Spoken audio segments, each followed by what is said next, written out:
Сапар Исаков сотко күч менен алып келинди. Мурдагы өкмөт башчы Сапар Исаков Улуттук тарых музейи менен Чолпон Атадагы ат майдандын оңдолушуна байланыштуу кылмыш иши боюнча соттук отурумга күч менен алып келинди. Ал 17 декабрда Бишкектин 1-май райондук сотундагы жараянга келүүдөн баш тартып, муну укуктук башаламандык менен байланыштырган. Бирок ишти карап жаткан судья Марат Сыдыков Исаковду күч менен алып келүүнү тапшырган. Улуттук тарых музейин жана Ысык көлдөгү ат майданды оңдоодогу коррупция боюнча козголгон кылмыш ишинин алкагында жогорку мамлекеттик кызматтарда иштеп кеткен 6 адамга Жазык кодексинин 303-беренесинин негизинде айып коюлган. Алар Сапар Исаков, Алмаз Абдыкаров, Мира Карыбаева, Улукбек Мантисаков, Шайбек Атамбеков жана Айдарбек Мендеев. Исаков менен Карыбаевадан башкасы тергөө менен кызматташууга макул болгону үчүн алардын иштери бөлөк каралууда. Башкы прокуратура музейди оңдоп түзөөдөн мамлекеттик бюджет 101 миллион сом зыян тартканын билдирген. Мурдагы премьер-министр Сапар Исаков жылуулук электр борборун оңдоп түзөөдөгү коррупцияга байланыштуу 6 декабрда 15 жылга кесилген. Мындай өкүмдү Бишкектин Свердлов райондук соту чыгарды. Сариев шайлоо мыйзамы тууралуу биздин да үнүбүздү уккула. Мурдагы өкмөт башчы Акшумкар партиясынын лидери Темир Сариев парламент шайлоо мыйзамдары боюнча коомдук угуу өткөрүшү керек экенин айтты. Ага жарандык активисттер парламентте болбогон партиянын өкүлдөрү катышышы керек экенин белгиледи. Исхак Абсаматович парламентте коомдук угуу кылгыла, парламенттик эмес партиялар барып катышалы, коомдук уюмдар, жаштар да катышсын, биздин да үнүбүздү угуш керек, деди Сариев. Бишкекте Атамекен, Бүтүн Кыргызстан, Акшумкар улуттар биримдиги партиялары жана жарандык активисттер шайлоо мыйзамдарын талкуулап жатат. Буга чейин Кыргызстанда партиялардын жогорку кеңешке өтүү чегин 9%дан 7,5-3%га чейин түшүрүү сунушу айтылган. Кыргызстанда жогорку кеңешке улам кийинке чакырылыш шайланган сайын парламентке өтүүнүн босого чеги да көтөрүлүп баратат. 2010-жылы ал 5% болсо, 2015-жылы өткөн парламенттик шайлоодо 7-ге көтөрүлгөн. Депутаттар жогорку кеңешке партиялардын өтүү чегин 7-ден 9%га көтөргөн мыйзам долбоорун 2017-жылы кабыл алып, ага ошол кездеги президент Алмазбек Атамбаев кол койгон. Бул мыйзам 2020-жылдын 1-январынан тартып күчүнө кирет. Сооронкулова Кой таш окуясы боюнча комиссиянын корутундусу өзгөртүлгөн.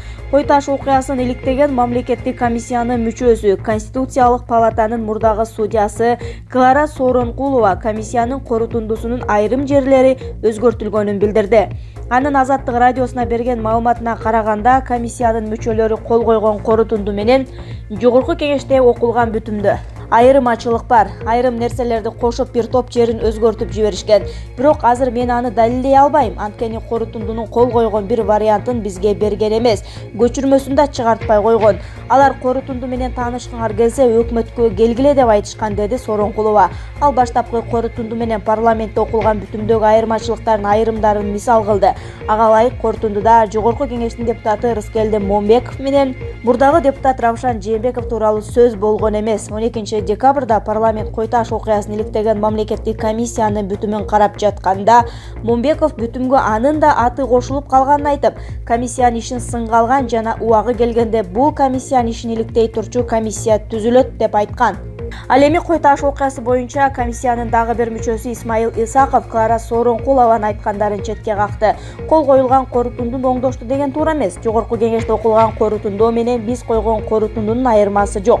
Комиссиянын мүчөлөрү чогулуп кол коюп жатса кайдагы айырма, деди Исмаил Исаков 12 декабрда.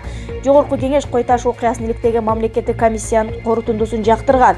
Мамлекеттик комиссия Кой таш окуясына Алмазбек Атамбаев жана анын тарапташтары жоопту деген тыянакка келди.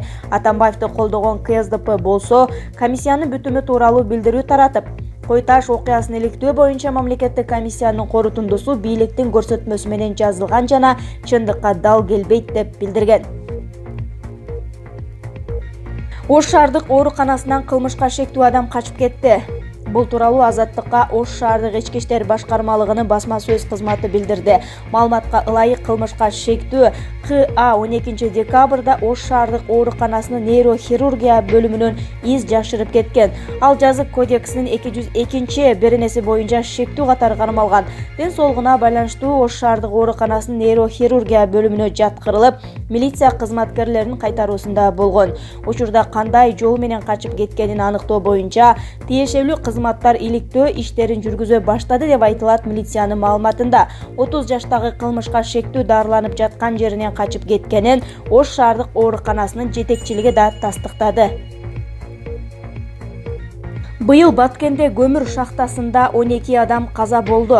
Баткенде облус аймагындагы тоо кен ишканаларындагы коопсуздук маселелерин караган жыйын өкмөттүн Баткен областындагы ыйгарым укуктуу өкүлү Акрам Мадумаровдун жетекчилиги менен өттү. Жыйынга район жана шаар айыл өкмөт башчылары, Экотех инспекциянын өкүлдөрү катышты. Талкуу учурунда акыркы мезгилде тоо кен казуу ишканаларында техникалык коопсуздук сакталбагандыктан адам өмүрүн алган кырсыктар болуп жатканы айтылды. Тиешелүү органдар жеке менчик ишканалардын текшерүү мүмкүнчүлүгү чектелүү экенин белгилешти. Ошондуктан мыйзамга өзгөртүү киргизүү зарыл экендиги айтылып, сунуш даярдоо жана тиешелүү жактарга жолдоо, анын ишке ашуусуна жетишүү маселелери каралды. Быйыл 10 декабрда Ормон көмүр шахтасында 4 адам газга ууланып каза болсо, быйыл жалпы Баткен областында 12 адам көмүр шахтасында каза болгон. Хиджапчан кыргыз министр Сауд Арабиясында өткөн иш-чарага эмне үчүн хиджапчан барганы айтылды.